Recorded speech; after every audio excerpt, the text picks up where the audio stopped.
Recommandations pour le trajet vers les Jamarat.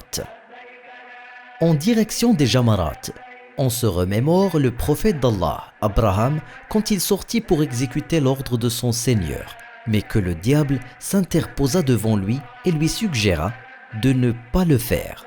Alors Al-Khalil, Abraham, le lapida en lui lançant des cailloux.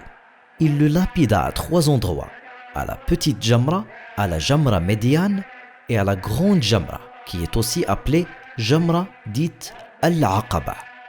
Les pèlerins sont ainsi tenus de reproduire ce qu'a fait Abraham, que la paix soit sur lui, et c'est pour cela qu'il te faut veiller dans le but d'accomplir ce rite sans te fatiguer ou te blesser, à suivre les conseils suivants lorsque tu te rends au Jamarat.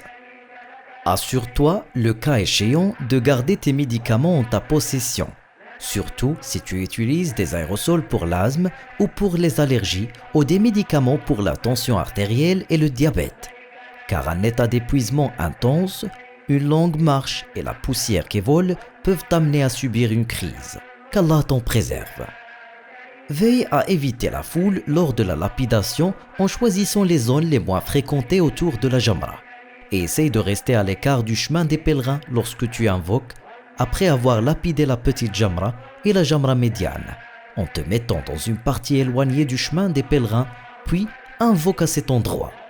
Une fois que tu es parvenu à la grande Jamra et que tu as terminé de la lapider, suis les instructions pour sortir du lieu du rite et ne t'y arrête pas, afin de ne pas interrompre la circulation et de laisser aux autres pèlerins la possibilité d'achever le rite.